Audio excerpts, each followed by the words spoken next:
There we are, rafted 4 deep in the Penzance harbour.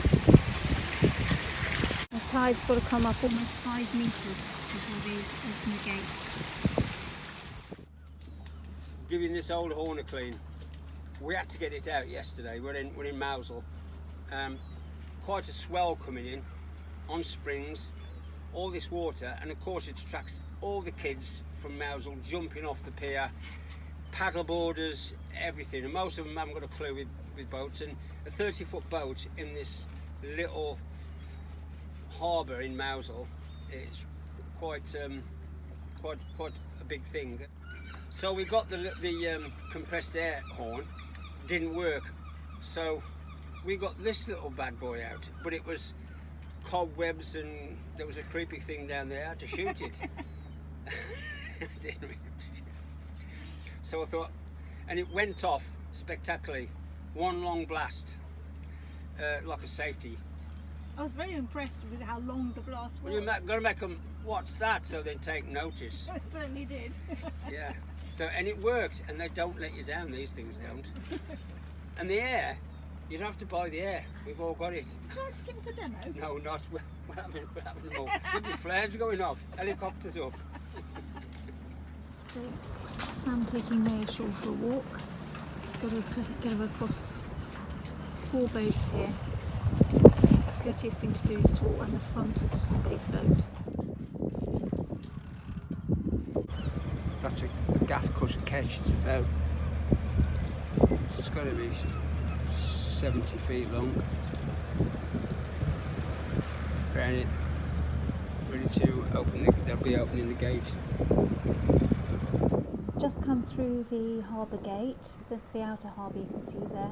There's some dredging going on to keep the channel clear for those yachts that are moored there. And around here, that's the Salonian ferry for the Scilly Isles. Penzance behind us, finally got out. We've been here a week waiting for the weather, heading for the Lizard, get around the Lizard, then we'll make it to Falmouth. We've got some bad weather coming and we're going into Marina because it's supposed to be some really strong winds, 7 to 8. Just come round the Lizard, all went well.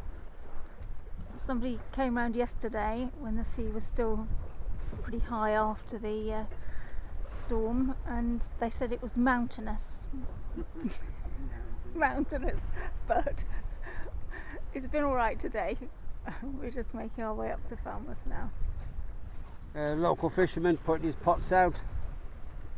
What a way to make a living. Hard, dangerous work. It looks like he's on his own.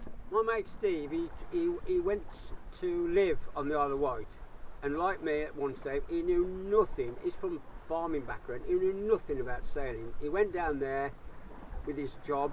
He's learned to sail, and he's been invited to sail with this he said he was a proper gentleman. He said he had this awfully big yacht, and he said, Stephen, would you mind coming on sailing with me, crewing? You have to start at the beginning, and or today's equivalent of like a powder monkey, all them years ago. But it wouldn't take him long to have got through the ranks, the crew, to have a place of responsibility. So Steve got through the ranks, and he said every week we'd go out, and every week we'd be in a position to win the race in this really fine gentleman's yacht to win the race. And he said we'd have people barracking us out of other boats when we had got right away, but he'd just give way. He didn't want to hassle it, he didn't want to upset his friends.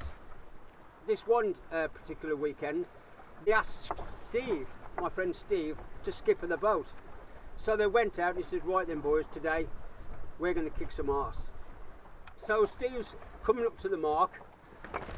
Imagine he's in control, the tension's high, the boat's screaming through the water. With right of way. And there's other boats coming really close, safely but with aggression, anticipating that the usual skipper is going to give way, but they don't know that Steve is the skipper. So they get round the mark, and these other boats are shouting, water, water at the mark, water. Only they took a lot more posher than what I do.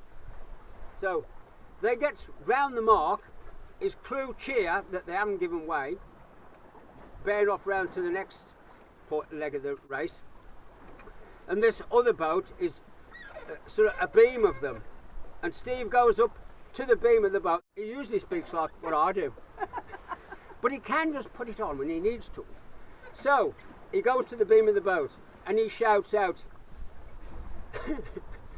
can you hear me? Can you hear me? And the reply from the other boat is, yes, we can hear you. So Steve says,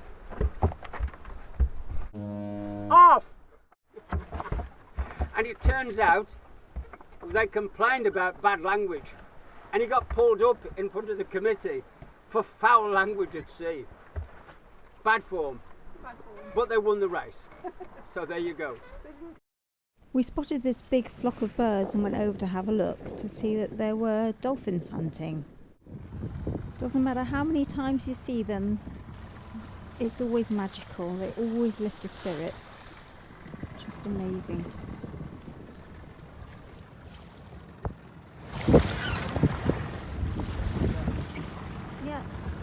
Yeah.